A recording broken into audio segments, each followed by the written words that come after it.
తండ్రి అయిన దేవుని నామం నుండి, ప్రభు అయిన యేసుక్రీస్తు నామం నుండి ఈ యొక్క గూగుల్ మీట్ ద్వారా కూడి చేరి వచ్చిన మా ప్రియ సహోదరులకు, దేవుని ప్రియులకు, పరిశుద్ధులకు ఈ యొక్క సమయాన్ని శుభవందనాలు తెలియజేసుకునొచ్చు. మనము యథావిధిగా ప్రతి శనివార దినంలో ప్రవక్తల అధ్యయనం అంటే ప్రవక్తల గురించిన ఒక ధ్యానం చేస్తూ వస్తున్నాము. దాదాపు ఇంతవరకు ఒక ఆరు పాఠాలు మనం చూసాము. లాస్ట్ వారంలో సాముయేలు గురించిన ఆయన గురించిన ఒక చరిత్రను చూసాము. ఈరోజు కూడా తర్వాత చూసినప్పుడు నాతాను ఒక ప్రవక్త గురించిన అధ్యయనం చేస్తాము. అయితే ఈ నాతాను గురించిన పూర్వకం అనేది ఏమీ రాయపడలేదు. ఆయన మరణం ఉన్నది కూడా రాయపడలేదు. అయితే అతన్ని దావీదు కాలంలోనూ సొలొమోను రాజు కాలంలోనూ ఉన్నట్టుగా మనకు వేద గ్రంథములు ఆధారాలు ఉన్నాయి. ఆయన నాతాను అని ఆ పేరుకు అర్థం ఏమంటే తరపట్టవారంటే అనుగ్రహింపబడినవాడు, లేదా కొడుకపట్టవారంటే ఇచ్చినవాడు. దేవుడు మనకు ఆయన ఇచ్చినాడు, అనుగ్రహింపబడ్డాడంట, లేదా ఇచ్చినవాడని, మన కోసం ఆయన ఏం చేశారో ఇచ్చినాడని అర్థం వస్తుంది. ఈ పాత నిబంధన ఈ గ్రంథ కాలంలో అన్ని ప్రవక్తల్లో ఈయన కూడా ఒక ముఖ్యమైన ఒక ప్రవక్తగా ఉన్నాడు. ఏమంటే దావీదు కాలంలో చూసినప్పుడు చూడండి, చాలా ముఖ్యమైన విషయాలు ఈయన దావీదుకి తెలుపుతాడు. చూడండి, 2 సమూయేలు 7:2-3 వచ్చిన చూసినప్పుడు ఈయన పేరు అక్కడే మనకు ఫస్ట్ దొరుకుతుంది. 2 సమూయేలు గ్రంథము 7వ అధ్యాయము 2-3 వచనాలు. నేను దేవదారు నానుతో కట్టిన నగరి యందు వాసము చేయుచుండగా దేవుని మందసము డేరాలో నిలిచి ఉన్నదనగా నాతాను, యెహోవా నీకు తోడుగానున్నాడు, నీకు తోచినదంతయు నెరవేర్చుమనెను. అంటే ఇక్కడ ఆయన మొట్టమొదటగా దావీదు రాజుగా ఉన్నాడు ఒక ఆలోచన వస్తుంది. అంతవరకు దాదాపు ఐగుప్తు నుండి వాళ్ళు వచ్చినప్పుడు మొదలుకొని మోషేకి ఆజ్ఞాపించి, నేను మీకు ఆ ఒక 40 రాత్రి పౌలు కొండపైన ఆ ఒక ఆజ్ఞలు ఇచ్చినప్పుడు ఆయనకు కొన్ని దర్శనాలు చూపిస్తాడు. ఎలా పరిశుద్ధ గుడారం ఉండాలా, ఆ గుడారములు ఏ రీతిగా పరిశుద్ధ స్థలము, మగా పరిశుద్ధ స్థలము, పాల్యము, ఆవరణం అంతా ఎలా ఉండాలని ఒక మాటలు చూపించారు. ఆ మాదిరి చెప్పున అక్కడే ప్రారంభించారు చేసి. ఎక్కడ? అక్కడ అరణ్యంలోనే దాన్ని రెడీ చేస్తారు. రెడీ చేసి అక్కడే వాళ్ళు దాన్ని ఫస్ట్ ఇక్కడ నుండి ఆరాధన కూడా ఏం చేస్తారు, అక్కడే క్రమము స్టార్ట్ చేశారు. స్టార్ట్ చేసి వస్తూ ఉండగా అది ఎంతో కాలము అప్పటి నుండి దావీదు రాజు కాలం వరకు కూడా ఒక రాజు దాదాపు 40 ఏళ్ళు ఆయన వెళ్ళిపోతాడు. ఎవరు? సౌలు వెళ్ళిపోతాడు. తర్వాత ఈయన రాజ్యం వెళ్ళిన అంతకాలం కూడా అంతవరకు కూడా ఎక్కడ ఉంది? దాదాపు ఆయన 40 సంవత్సరాలు నడిపించినాడు. ఎవరు? మోసేనే ఫస్ట్ ఎన్ని కాలం నడిపించారు అక్కడి నుండి. తర్వాత ఎందరో న్యాయాధిపతులు 8 మంది వచ్చినారు. అన్ని కాలం కూడా అప్పటి వరకు ఎక్కడ ఉన్నారు? దేవుని ఒక మందసం ఎక్కడ ఉంది? దేవుని ఒక పరిశుద్ధ స్థలము మన ఒక దేవాలయంలోనే నివాసం చేసింది. అయితే దావీదునికి ఒక ఆలోచన పుడుతుంది. నేనైతే ఏమో గొప్పగా ఒక దేవదారు వృక్షం దానిలో చేయబడిన ఆ మానతో చేయబడిన ఇంట్లో సుగముగా ఉన్నాను. అయితే దేవుని గుడారము ఎక్కడ ఉంది? దేవుని ఒక నివాస స్థలము డేరాలలో ఉంది అని ఈయనకి ఒక ఆలోచన పుడుతుంది. పుట్టి అప్పుడు ప్రవక్త పక్కన ఎప్పుడు ఉంటారు, వాళ్ళే ఆయనకి ఆలోచకులు. అప్పుడు ఉన్నప్పుడు దేవుని సేవకుడు చెప్తాడు, నేనేమో మంచి వైభవంగా ఉన్నాను, అయితే దేవుని మందసం ఇలా ఉంది అన్నప్పుడు నాతాను ఏం చెప్తాడంటే, ఏమంటాడు? నీకేమి దేవుడు? యెహోవా నీకు తోడుగా ఉన్నాడు. యెహోవా నీకు తోడుగా ఉన్నాడు కదా, నీకు తోచినదంతయు నెరవేర్చుమనెను అని చెప్తాడు. చెప్తే ఇది ఏమే, ఆయన ఏమంటే ఈయన ప్రియ భక్తుడు కదా, రాజు కదా, అందువల్ల యథార్థంగా చెప్పేశాడు. అయితే దేవుడికి అది ఏం లేదు, ఇష్టం ఎందుకంటే ఈయన చేతిలో చాలా ఏం చేసినవాడు, ఈయన రక్తము చాలా యుద్ధం చేసినవాడు.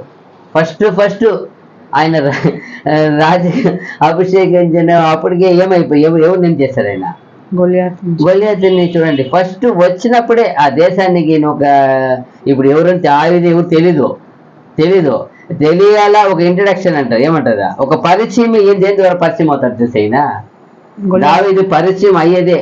వచ్చి ఆడ ఒక గొర్రెల కాపరిగా ఉన్నాడు, వచ్చి వాళ్ళ తండ్రి చెప్తాడు, పోయి ఏం చెయ్య, మన అన్న వాళ్ళు ఉన్నారు, ఒకసారి పోయి ఆ పెద్దలకి 100కి అధిపతి 1000కి అధిపతి కదా కొంత ఇస్తారు, పాలు గడ్డలు అన్ని ఇచ్చి, పోయి నువ్వు విచారించి నీ అన్నదమ్ములకు వేయించిన గోధుమలు ఇంకా పచ్చ అదంతా ఇస్తారు, కొన్ని ఇచ్చి పోయి విచారించుకో రమ్మంటే, ఈయన పోయి ఒకరు ఆ రస్తులు అంతా భద్రపరిచి ఒక ఆయన దగ్గర అప్పగిచ్చేసి పోయి పరిగెత్త పోయి చూశాడు.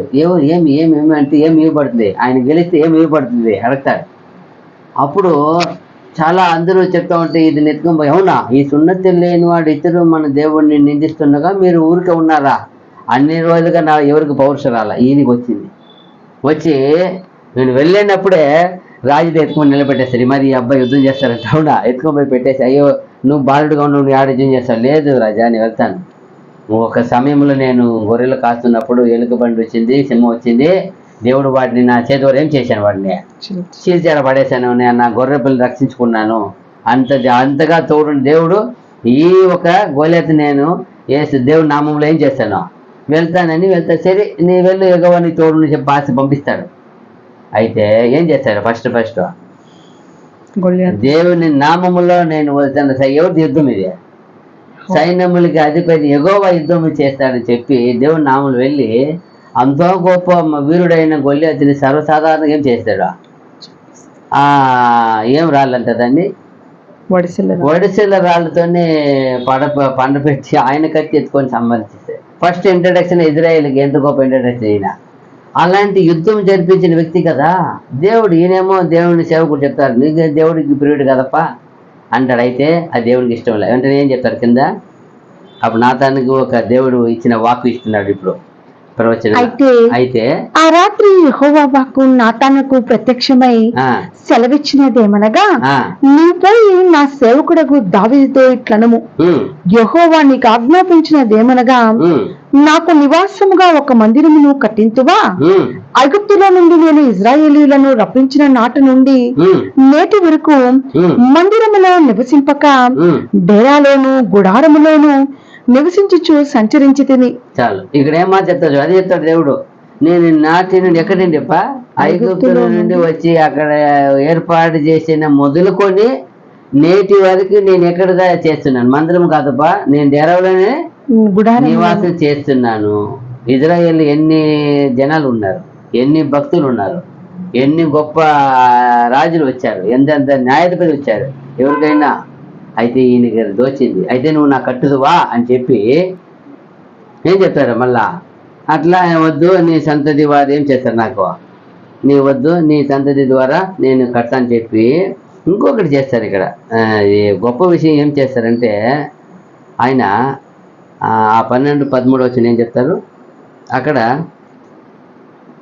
నీ దినములు సంపూర్ణము అగునప్పుడు నీవు పితరులతో కూడా నిద్రించిన తరువాత నీ గర్భములో నుండి వచ్చిన నీ సంతతిని హెచ్చించి రాజ్యమును అతనికి స్థిరపరచేదను. చాలు ఇట్లా చెప్తారు, అతని ద్వారా నేనేం చేస్తాను, కట్టిస్తాను చెప్పి ఈ గొప్ప విషయాన్ని దేవుడు ఆయన అతని ద్వారా ఫస్ట్ ప్రవచనంగా ఆయనతో మాట్లాడతారు. అక్కడ ఉన్న ఆయన గొప్ప ప్రవక్త. ఇంకొకటి ఏమంటే, అప్పుడు వరకు రాజు వెళ్తాడు కొంతకాలము. అయితే అతనికి నీ సంతతి ద్వారానే ఈ సింహాసనం అంతా స్థిరముగా ఉంటును అని చెప్పే ప్రవచనం కూడా ఈ ద్వారా పలికిస్తాడు.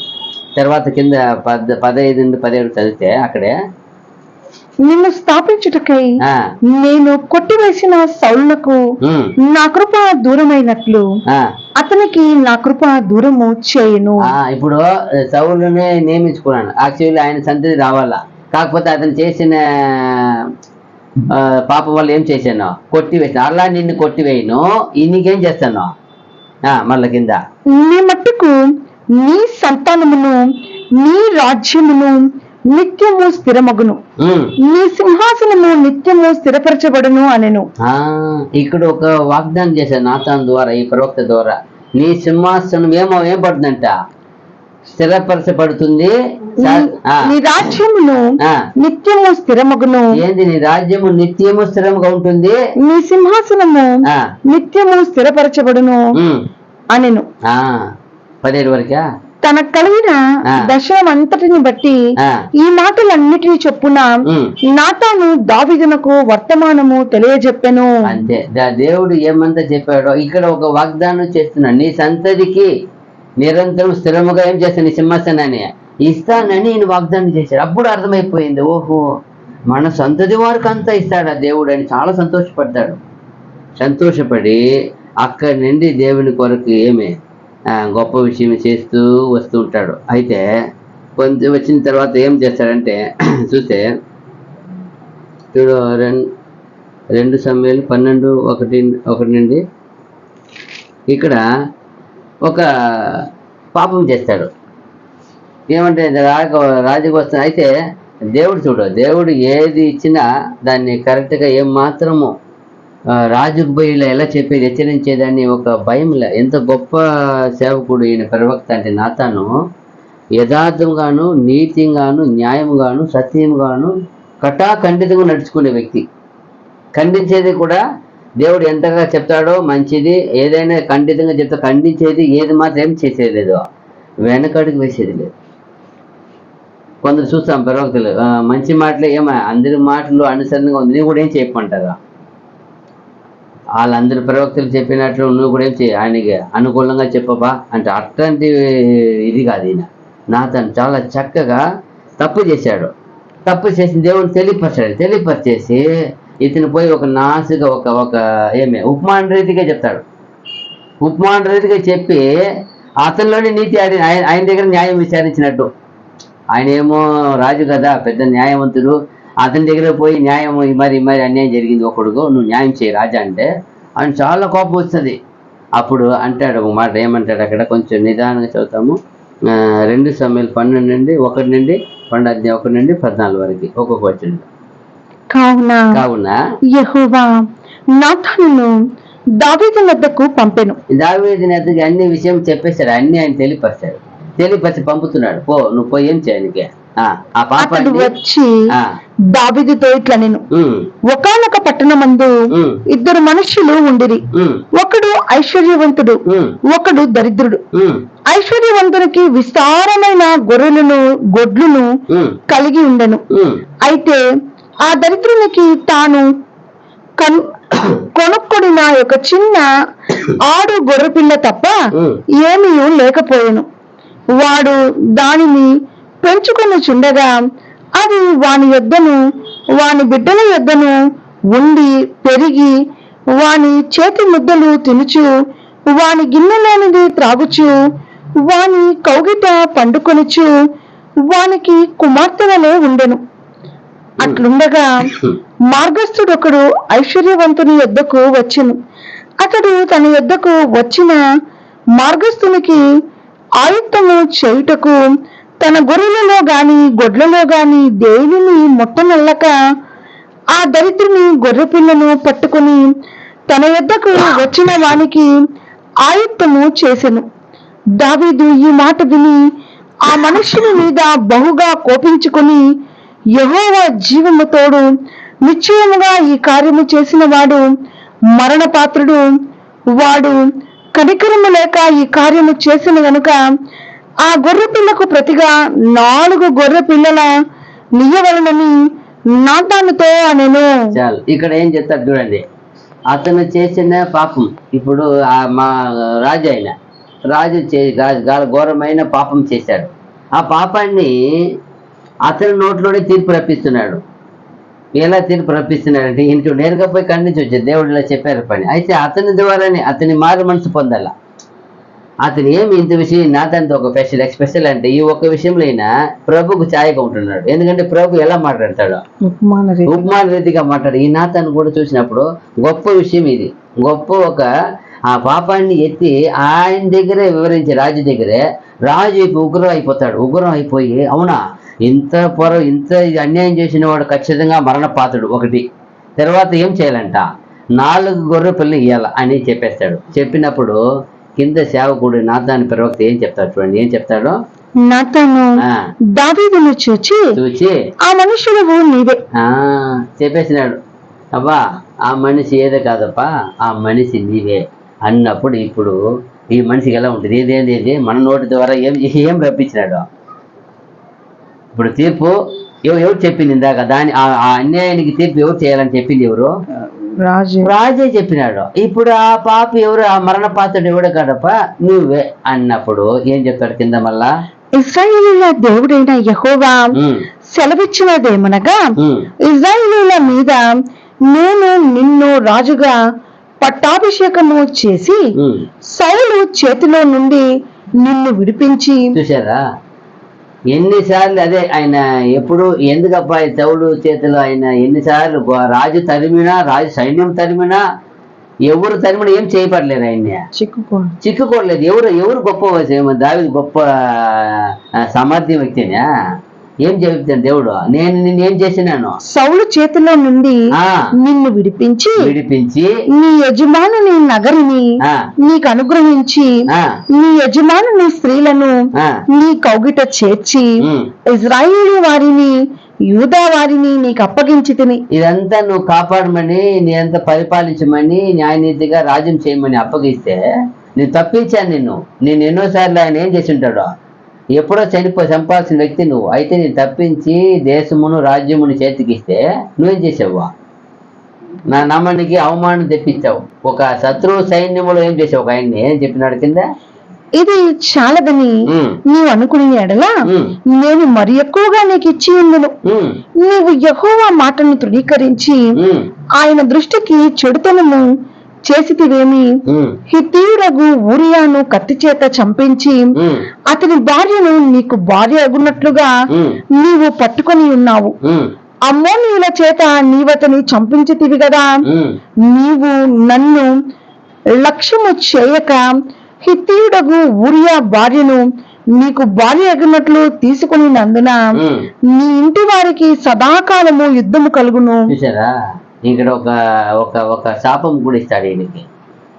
నువ్వు చేసిన ఈ ఒక పొరపాటు, ఈ ఒక పాపం ఉందే, ఎవడు ఆయన అన్యాయంగా ఊరియాన్ని ఎత్తుకుపోయి ఎవరి చేతుల, అన్యుల చేతుల, అమ్మోనియుల చేతుల పోయి ఏం చేసావు నువ్వు, చంపించి కారణ కార్యం లేకుండా నువ్వు నిర్దోషిని పోయి దోషిగా సంపాదించి ఒక పాపము. తర్వాత ఆయన సొమ్ము అయిన భార్యను ఏం చేసావు, నీ భార్య ఎత్తుకున్నావు. ఇది చాలా ఘోరమైన పని చేశాడు. అందువలన నీకు చెప్తున్నాను, నీ ఇంటి నుండి ఎప్పటి వరకు ఏం తొలగదు, సదాకాలము యుద్ధము కలుగును. చూడండి ఆయన ఇచ్చే ఒక తీర్పు ఎలా ఉంటుంది చూడండి. ఇది ఎవరు నోట్లో పలికిస్తున్నాడు, నాతాను నోట్లో పలికి. ప్రవక్త ఖచ్చితంగా చెప్తున్నాడు, నువ్వు చెప్పావు కదా. అయితే ఒకటి ఆడ ఎక్స్క్యూజ్ చేశాడు, ఏం చేశారు, నా మాట ఆలకించుము, యెహోవానగు నేను సెలవిచ్చినదేమనగా నీ ఇంటి వారి మూలముననే నేను నీకు అపాయము పుట్టింతును. చూసారా, ఎవరో కాదు, మళ్ళా నీ ఇంటి వారి మూలమనే, బయట నుండి వచ్చేది ఎవరెవరు తరిమేంత కాదు, నీ వారి మూలమే. అదే మనకు తెలుసు కదా, ఎవరు ఆయన అలా చేసింది, ఇది చేసింది ఎవరు, పని అంతా ఎవరితో చేపించినాడు, అబ్షాలోం చేశాడు. అబ్షాలోం కన్న కుమారుడు ఏం చేశాడు, ఈయన్ని తరిమినాడు. అది ఎవరు అనుమతి, ఇది చేసిన ఒక తీర్పు, జడ్జిమెంట్, అది శాపము, చేసిన పాపానికి తీర్పు అది, అంతే. నీ కన్న కొడుకు ఏం చేశాడు, సొంతంగా ఒక ఏర్పరచుకున్నాడు, తరిమినాడు. కొంతకాలం 3 నెలలు ఎంతో ఏదైనా చేసిన అనుకుంటున్నాను. చూడండి, అప్పుడు ఇదంతా నాతాను ప్రవక్త ద్వారా ఏం చేశాడు, అన్నీ పలికించి చెప్తాడు. 14 వచ్చిన అయిపోయిందా, నువ్వు చూసి చూడగా నేను నీ భార్యలను తీసి నీ చేరువానికి అప్పగించెదను, పగటి యందు వాడు వారితో సైనించును. నీవు ఈ కార్యము రహస్యముగా చేసితివి గాని ఇశ్రాయేలీయులందరూ చూచుచుండగా పగటి యందు నేను చెప్పిన దానిని చేయింతును అనెను. ఎంత గొప్ప శాపం ఇస్తాడు చూడండి. ఎందుకంటే ఇతను చేసింది రహస్యంగా ప్లాన్ చేసి ఏం చేసేసినాడు, అన్యాయం చేశాడు. అయితే ఒకటి ఏం జరిగిందంటే, ఒక భక్తుడు ఆ దేవుణ్ణి ఆ మాటకి విధేయుడైనాడు. ఏం చేసినాడు తర్వాత, నేను పాపము చేసి తిని దావీదు నాతానుతో అనగా, నాతాను నీవు చావకుండానట్లు యెహోవా నీ పాపమును పరిహరించును. అయితే ఈ కార్యం వలన యెహోవాను దూషించుటకు ఆయన శత్రువులకు నీవు గొప్ప హేతువు కలగజేసితివి గనుక నీకు పుట్టిన బిడ్డ నిశ్చయముగా చచ్చునని దావీదుతో చెప్పి తన ఇంటికి వెళ్ళెను. అయితే ఒకటే ఏం చెప్పాడు, అయ్యో నా గొప్ప పాపం, అందువలన ఒప్పుకున్నాడు కాబట్టి పాపం అని ఒప్పుకుని అయ్యో నా పాపం చేసిన అప్పుడు చెప్పినాడు. నీవు ఇందువలన ఏం పొందావు, నువ్వు నీకు మరణం నువ్వు తీర్పు ఎవరు ఇచ్చింది, ఇప్పుడు జడ్జిమెంట్ ఆయన చెప్పింది. ఈ పని చేసిన వాడు మరణ పాత్రుడు అని చెప్పి యెహోవా జీవంతో చెప్పాడు కదా. ఆయన తిరిగి నీకు ఒక బిచ్చం వేసినట్టు ఇందువలన నువ్వు క్షమాపణ పూర్ణావు కాబట్టి నీకేమే, నీకు ప్రాణము నీ ప్రాణం కాదు. అయితే ఆ తప్పైన విషయానికి పుట్టిన బిడ్డ ఏమైపోతుంది, ఖచ్చితంగా చెప్పేసి. ఇది ఒక విషయంలో ఈ ప్రవక్త ఏమాత్రము రాజు కదా, అధికారం కదా, వాళ్ళ దగ్గర అందరూ ఉంటారు కదా, మనం ఏమవుతాం, మన ప్రాణం ఏమవుతుంది. ఈ చాలా మంది ఆ కాలం రాజులు ఏం చేస్తారు, ప్రవక్తల్ని చంపేస్తారు. ఏమైనా మాట్లాడితే చూడ, అంతకుముందు సౌలు ఏం చేస్తాడు, కొందరు ప్రవక్తలు ఏం చేస్తాడు, వెళ్ళి అక్కడికి పోయి చంపేస్తారు. ఎందుకంటే నువ్వు ఎవరికి ఏం చేశారు, ఏం లే, ఆయన దావీదు ఇంత పనివాడే, వచ్చి రాజు కార్యం అవసరం అంటే ఒక ఇది పంపిస్తారు, అదే ఆ గొల్లియాతుది ఇదే చీటి ఇస్తారు, ఏదో ఇస్తే రొట్టె ఇస్తే దానికి కోసం ఎలా నాకు విరోధికి చేస్తారని ఆ కుటుంబీకులంతా చంపేస్తారు. ఆ కాలంలో అలా ఉండేది. రాజుకు విరోధంగా ఎవరు చేసిన ప్రవక్తలే కావచ్చు, దేవుని ఆలయం పనిచేసిన వాళ్ళు కావచ్చు, అయితే అంత ఘోరమైన చేసేస్తారు. అయితే అందువల్ల ఈయన చూడు, రాజు దగ్గరే ఉన్నాడు, రాజు ఒక పక్కనే ఉన్నాడు, అయితే ఏం మాత్రం భయపడక అదిదా దేవుని సేవకుడు ప్రవక్త అంటే ఇలా ఎంత చక్కగా ఎవరికి ఏం చేయలే, మొగమాటం లేదు, ఏం మాత్రం మొగస్తుంది ఏం చేయలేదు, ఏమీ లే, లంచకు ఏమి లే, దేవుని మాటని ఉన్నది ఉన్నట్టుగా యథార్థంగా నీతిగా సత్యముగా చక్కగా అయితే చెప్పి వాళ్ళని ఖండించేవాడంట. ఈ నాతాను ఖండించే దాంట్లో కూడా ఫస్ట్ అంట. అదిదా ఈయన ఈ ఒక విషయంలో మనం చూడవచ్చు. ఆయన చూడండి ఎన్ని చెప్పారు, ఫస్ట్ ఆయన గురించిన ఆలయం చెప్పారు, తర్వాత చూసినప్పుడు ఆయన పాపం చేసినప్పుడు పరిగెత్తిన తర్వాత ముందు చూసినప్పుడు అతని తరం వాళ్ళకి ఏమి ఉందని చెప్పేసిపోయాడు. ఈయన శాశ్వతంగా ఈ సింహాసనంలో నీ సంతతి వారు ఉంటారని ఈయన ద్వారా పలికిచ్చాడు. అది చాలా గొప్ప ఆశీర్వాదం. తర్వాత ఆయన పాపాన్ని ఖండించాడు. తర్వాత బత్సెబాకు పుట్టిన కుమారుడైన సాలొమోనుకి పేరు ఈయన పెడతాడు. చూడండి, వాళ్ళు ఒక పేరు పెడతారు, ఈయన పంపుతారు, ఈయన ఒక పేరు పెడతారు. 12:25 అక్కడే 2 సమూయేలు 12:25 యెహోవా అతన్ని ప్రేమించి నాతాను అను ప్రవక్తను పంపగా అతడు యెహోవా ఆజ్ఞను బట్టి ఎదిద్యా అని అతనికి పేరు పెట్టెను. ఇతను వెళ్ళి సాలొమోనుకి ఏం చేస్తాడు, పేరు పెడతాడు. ఇతనే అంతే, ఎవరు కాదు, బత్సెబ ఊరియా భార్య బత్సెబ కుమారుడైన రెండో బిడ్డ. ఫస్ట్ బిడ్డ ఏమైంది, చనిపోయింది. తర్వాత చూసినప్పుడు ఇంకో గొప్ప కార్యం చేస్తారు ఈయన అప్పుడు వయసు అయిపోతాయి దావీదునికి. వయసు అయిన కాలంలో ఇప్పుడు సొలొమోను అభిషేకించి రాజు అవ్వాల. అయితే అక్కడ ముందు ఎవరు ఉన్నారు, అదోని కుమారుడు ఉన్నాడు. అదోని ఏం చేస్తాడు, తండ్రికి తెలియకుండా వృద్ధాపం ఉన్నాడు కదా, తెలియకుండా ఏం చేస్తాడు, కొందరిని ఏర్పరచుకొని యోవాబును ఇంకా కొందరు యాజకుడు ఒక ఆయన తెలుసుకొని పోయి అభియతారు ఎత్తుకొని పోయి ఏం చేస్తారు, అక్కడ అభిషేకం చేస్తారు. అది ఇతనికి చాలా బాధ. ఎందుకంటే ఈ నాతానికి తెలుసు ఆల్రెడీ దేవుడు ఈయనకి అన్ని బయలుపరిచేది వాళ్ళ గురించి. ఇప్పుడు ఎవరు అభిషేకం చేయాలని ఎవరు తెలుసు, బాగా నాతానికి తెలుసు. కాబట్టి వృద్ధాపం ఉన్న ఈ రాజుని పోయి ఈ ఒక సొలొమోను అభిషేకం చేయడానికి చాలా పాటుపడతాడు. అంటే ఎందుకంటే దేవుని చిత్తం బాగా తెలుసు కాబట్టి పోయి రాజుకి వివరించి దాన్ని చెప్తాడు, అడుగుతాడు, ఎట్లా నువ్వు చెప్పినావా అని. అది ఏమో చాలా పెద్ద విషయం. ఆయన మనకు ముఖ్యమైన వాక్యం చూద్దాం. ఒకటి రాజులు చూసినప్పుడు 1 అధ్యాయం 11 నుండి 40 దాకా ఉంది, కానీ మనం అన్ని చూడము, అక్కడక్కడ ఒకటి చూస్తాం. 1 వచ్చిన చదవండి. 1 రాజులు 1:1. రాజైన దావీదు వృద్ధుడు కాగా సేవకులు అతనికి ఎన్ని బట్టలు కప్పినను అతనికి వెట్ట కలుగక ఉండెను. ఆయన చాలా వృద్ధుడైపోయినాడు. వృద్ధుడైపోయి ఇంకా చెప్పాలంటే కొన్ని చెప్పిన వాక్కు కూడా మర్చిపోయినాడు. ఆయన ఒకసారి ఒక సమయంలో ఈమెకి వాగ్దానం చేస్తాడు. ఎవరికి? బత్షెబకి చేస్తాడు. నీ కుమారుడే నా తర్వాత సింహాసనములో రాజుగా ఉంటాడని చేశాడు. కానీ వృద్ధుడు ఏం చేసేది దాన్ని, అది మర్చిపోయినాడు. అప్పుడు వెళ్ళి ఈ నాతాన్ ప్రవక్త చెప్తాడు, నువ్వు వెళ్ళి అతనితో మాట్లాడమ్మా, సంభాషించు, నేను వచ్చి తర్వాత అందుకోండి చెప్తానని. చూడండి 11 వచనంలో చెప్తాడు. 11 ఏం చెప్తాడు? అప్పుడు నాతాను సొలొమోను తల్లి అయిన బత్షెబతో చెప్పినదేమనగా, హగ్గీతు కుమారుడైన అదోనియా ఏలుచున్న సంగతి నీకు వినబడలేదా?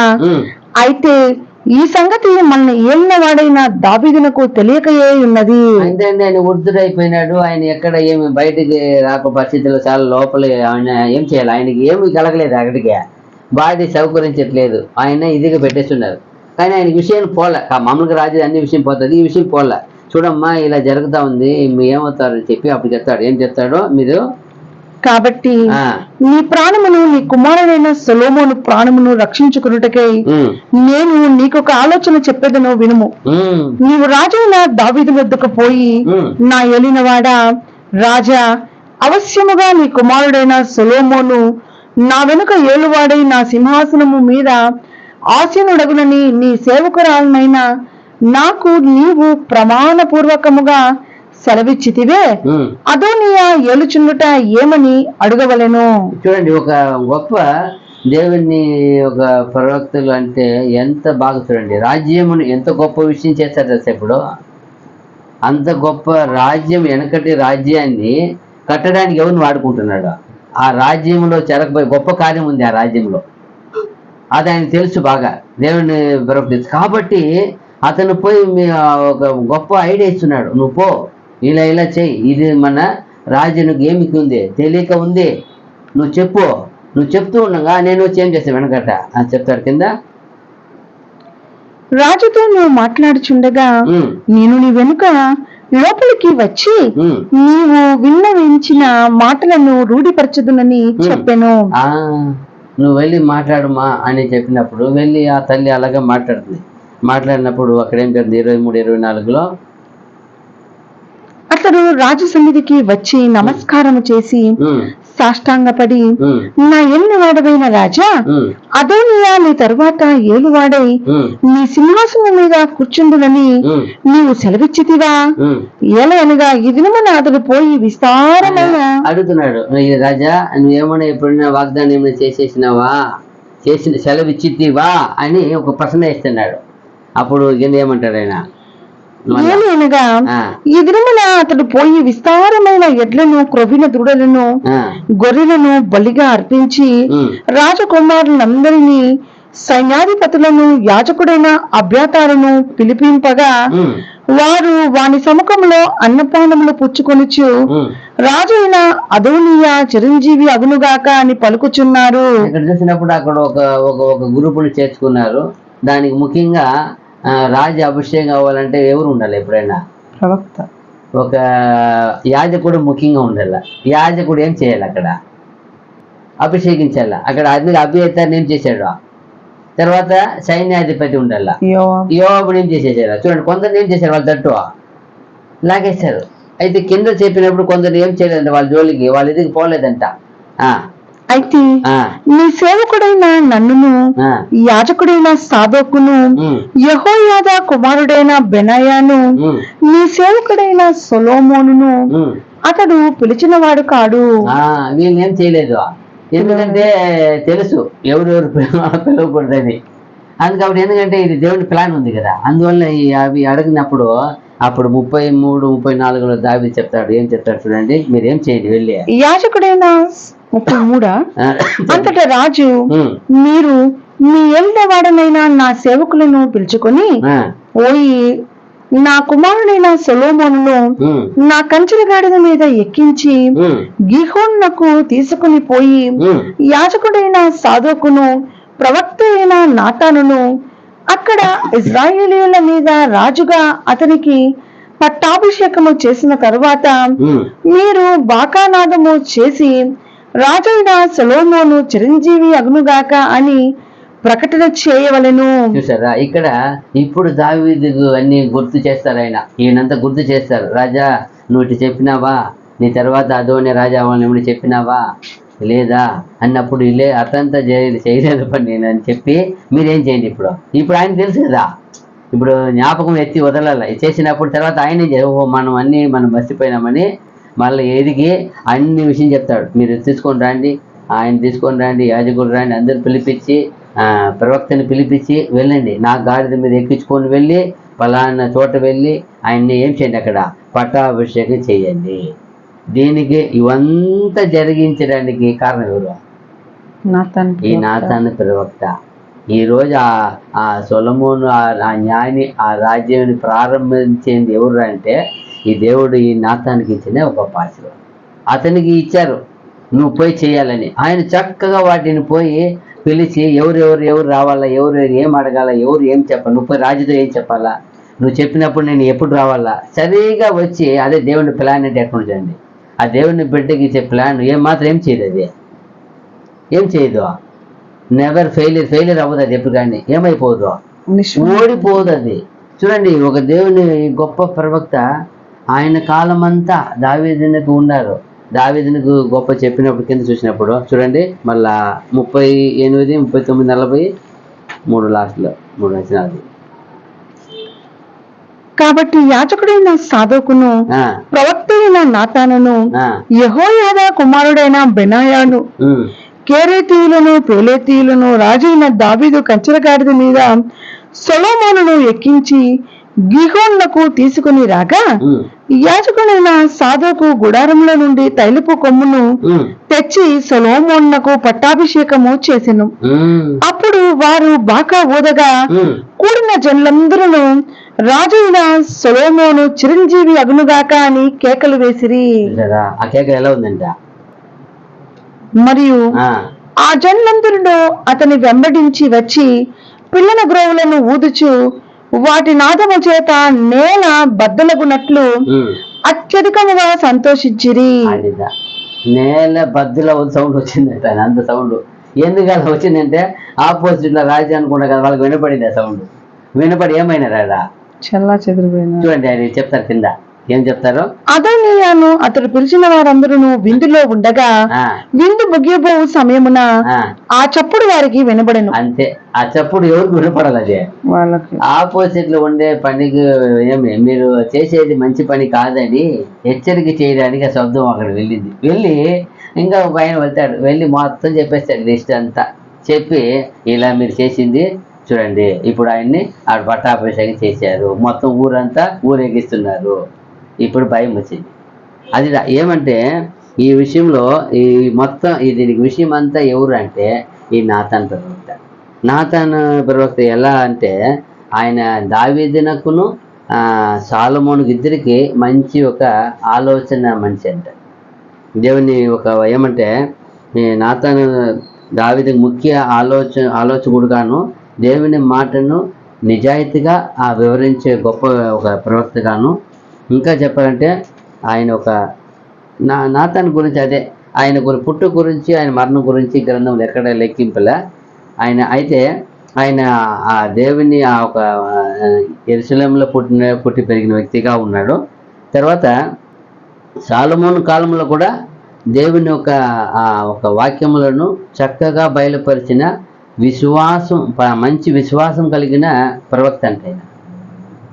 మంచి ఆలోచన మనిషి, ఆలోచన చెప్పేవాడు. తర్వాత దేవుని వాక్యమును యథార్థంగా నీతిగా విశ్వాసముతో చెప్పేవాడంట. దాని నుండి తొలగిపోయేదే లేదా. ఆయన దావీదునకును సొలొమోనుకును ఖండితమైన దేవుడు చెప్పే ఖండితాన్ని కూడా కరెక్ట్గా చెప్పేవాడంట. ఎక్కడ తప్పు చేసినా శిక్ష కూడా ఏం మాఫీ చేసేది లేదు, ఎక్స్క్యూజ్ కాదు. తప్పు చేసిన తప్పు, నీతి అంటే నీతి, ఆశీర్వాదం అంటే ఆశీర్వాదం. అలాగే యథార్థతను వివరించే వ్యక్తి అంట. మంచి విశ్వాసం, దేవుని యందు భయభక్తి కలిగిన గొప్ప సేవకుడు అంటే ఆయన. అందుకే అంటారు ఆయన ఏమని, ఈయన చూసినప్పుడు ఈ ఒక్క విషయంలో చూసినప్పుడు ఈయన యేసుప్రభుకి ఏమై ఉన్నాడా, ఒక ఛాయ్. ఏమంటే యేసుప్రభు ఏది మాట్లాడి ఎలా మాట్లాడతాడు, యథార్థంగా నీతిగా సత్యముగా మాట్లాడతాడు, ఉపమాన రీతిగా మాట్లాడతాడు. ఎవరికి ఏమి చేయలేదు ఆయన, మొహమాటం లేదు ఎవరు. అందుకంటే ఒక చోట్ల వచ్చి ఎవరిని గురించి నీకేం లేదు, మొహమాటం లేదు సేవకుడా బోధకుడా అంటారు. అలాగే ఈయన కూడా చూసినప్పుడు అయ్యో రాజే కదా, అయ్యో రాజు దగ్గర గొప్ప సైన్యం ఉన్నారు కదా, నేను ఎలా అని భయపడే వ్యక్తి కాదు. ఎందుకంటే అంతగా దేవుని యందు విశ్వాసం, వైరాగ్యత, భక్తి, ప్రేమ కలిగిన ఖండితమైన వ్యక్తి అంట. కండిషన్గా ఉంటాడంట, ఏం చేయడు. చూడు ఈయనేమో ఆడు ఫస్ట్లో ఎట్లా రాజు దేవునికి ఇష్టమే కదా, నీ ఇష్టం, నీ హృదయంలో వచ్చినట్టు చెయ్యి అన్నాడు. వెంటనే రాజు చెప్పేసాడు, నువ్వు అలా చెప్పేది ఏమి నీ మనిషి మాట కదా, అలా చెప్పకూడదు. వెంటనే ఏం చేయి, వెళ్ళంటే పోయి అయ్యో నేను చెప్పేసినాను కదా దేవుడా, ఎలా చెప్పేది నేను అనుకోవాలా. వెంటనే ఏం చేసినాడు, లేచి నేను చెప్పినాను కదా, నీ హృదయంలో వచ్చినట్టు చేయి, దేవుడు నీకు తోడుంటాడన్నాను కదా, అలా చేయకూడదు. వెంటనే వెళ్ళినాడు. నైట్ జరిగింది, వెళ్ళిపోయి అప్పుడే అన్నిటి ఏం చెప్పాడు చెప్పిన అన్ని కూడా ఏం చెప్పేశాడంట, ఒక్కటే వదిలిపెట్టలేదంట.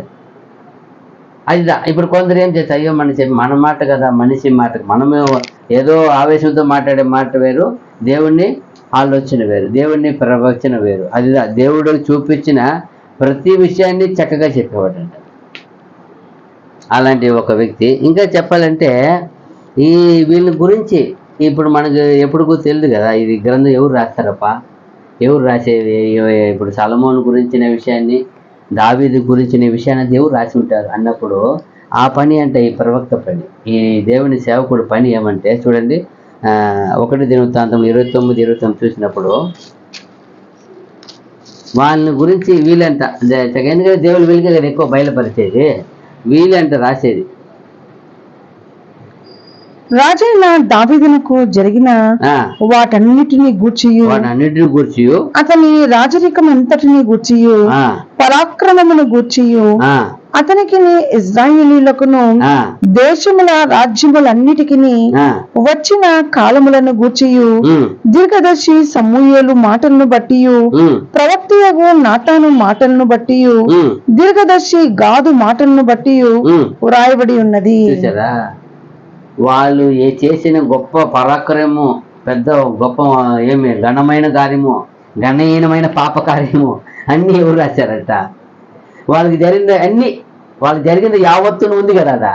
ఇప్పుడు ఆయన చేసిన పాపం కూడా ఏం చేశారు, ఇదా ఆయన చేసిన గొప్ప కార్యము, గొప్ప విషయం అది రాశారు. ఆయన చేసిన తప్పు కార్యం అది రాశారు. తర్వాత ఆయన దేవుని కొరకు లాస్ట్లో ఇచ్చింది అన్ని ఎంత గొప్ప ఇచ్చారు ఆయన, అది రాశారు. అది చెప్తున్నాడు అన్నీ. తర్వాత ఇంకొకటి చూడవచ్చు, 2 దినవృత్తాంతం 9:29 చూస్తే కూడా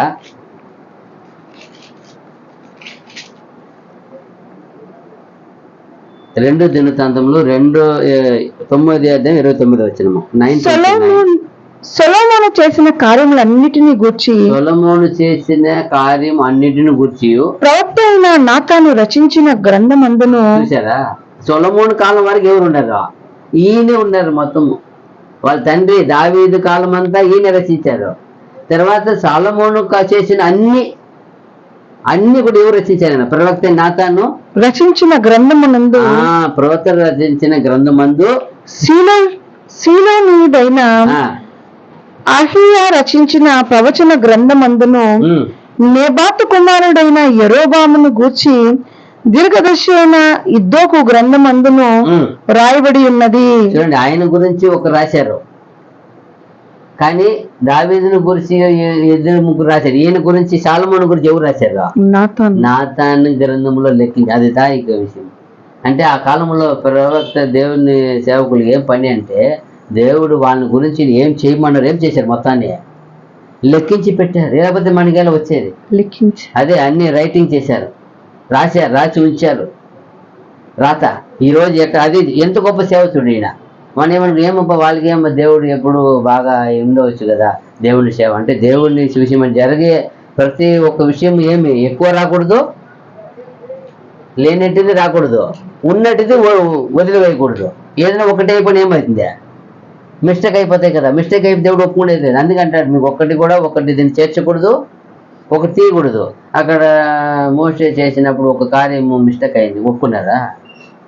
చూడండి, అది మిస్టేక్ రాశారు, బట్ చేసిన కార్యం ఏమది తప్పే. అది దానికి ఏమి అంత ఘోరంగా చేసిన వాళ్ళతో పాటు ఆయనకి ఏమైపోయింది, ఒకటే జడ్జిమెంట్. చిన్న తప్పైనా వాళ్ళు అప్పటికే 10 మార్లు కాదు 20 మార్లు, ఎన్ని మార్లు ఆయన దేవుడిని ఏం చేశారు, శోధించారు, తిరస్కరించారు, తూనీకరించారు. ఈయన బట్ 1 టైం ఏం చేశారు, మిస్టేక్ అయినాను ఒకటే. దేవుని ఇది ఏం లేదు. ఎందుకంటే వాళ్ళ పని ఏమంటే ఒక్కటి కూడా మిస్టేక్ రాకూడదు. అదిదా సత్యం అంటే. అందుకే ప్రభు చెప్తారు, నేను నోటి నుండి ఎలాంటిది వస్తుంది, అది సత్యం వస్తుంది. దాన్ని ఒకటి కూడా నా సొంతమైన మాట కాదు, ఎవరిది అది? తండ్రి ఏం చెప్పారో వాటిని మీకు ఏం చేస్తున్నాను, చెప్పుచున్నాను. అలాగే ఈయన కూడా, నేను సేవకుడు చూసినప్పుడు చూడండి అంటాడు, ఆయన సొలొమోను గురించిన ఏమంటే ఆ వచనం అంతా ఏముంది, సొలొమోను చేసిన కార్యములన్నిటినీ గూర్చి ప్రవక్త అయిన నాతాను రచించిన గ్రంథమందును, షిలోనీయుడైన అహియా రచించిన ప్రవచన గ్రంథమందును, నెబాతు కుమారుడైన యెరోబామును గూర్చి దీర్ఘదర్శి అయిన ఇద్దోకు గ్రంథమునందును రాయబడి ఉన్నది. ఒకే కాలంలో వీళ్ళంతా అక్కడక్కడ రాస్తున్నారు. అదే చెప్తున్నారు అక్కడ. ఎందుకు ఈ ముగ్గురు పేరు ఎక్కడికైనా వచ్చిందంటే ఒకే కాలంలో వాళ్ళు ఏం చేశారు, అక్కడక్కడ సరిగ్గా రాసేసారు. ఇక్కడ ఉండే ఒకరు ఉన్నారు, ఆ ఇది ఒకరు ఉన్నారు కాబట్టి అప్పుడు అన్ని రాయపడుతుంది. ఇలాగే చూడు ఎంత గొప్పగా దేవుని ఒక సేవకుడుగా, ప్రవక్తగా, రాజునుకు 2 రాజును దగ్గర ఆయన మంచి ఒక ఆలోచన మనిషిగా, దేవుని వాక్యం ఎత్తి వివరించే మనిషిగా, దేవుడు ఇచ్చిన ప్రవచనాన్ని ఎత్తి చెప్పి ఆశీర్వాదము చెప్పే తప్పు పాపాన్ని కూడా ఖండించేది అంతా కూడా ప్రభులాగా చాలా గొప్పగా ఈయన చేసిన విషయాన్ని మనం చూసాము. ఆయన ఇంకొకటి ఏమంటే ఆయన మనం కూడా ఏం చేయాలా, ఈ యొక్క ప్రవక్త ఎలా దేవునికి ప్రేమగా జీవించి ఎలా సాక్షిగా ఈరోజు లెక్కించబడారో మనం కూడా ఏం చేయాలా, ఈ యొక్క నాతాను ప్రవక్త వల్లే మనం కూడా మన జీవిత కాలంలో మనం విన్న సత్యము, మనం నేర్చుకున్న సత్యము, మనం విశ్వాసించిన సత్యము, మనం ఒప్పుకొని తీర్మానించే సత్యమునికి మనకి ఎప్పుడు ఏం చేయాలి, మనము సాక్షిగా ఉండాలి. అప్పుడే మనకు దేవునికి ఎలా ఉంటాము, ప్రియుడిగా ఉంటాం. కావున మనం కూడా ఈ రీతిగా ఈ ఒక నాతాను ప్రవక్త వలె దేవునికి ప్రేమగా గొప్ప ఒక ఆశీర్వాదంగా జీవించి గొప్ప మహిమలో చేరినట్లు తండ్రి అయిన దేవుడు మా అందరూ సహాయం చేయను కాక. ఓపిక విన్న మీ అందరికీ కూడా వందనములు. God bless you. ఆమేన్.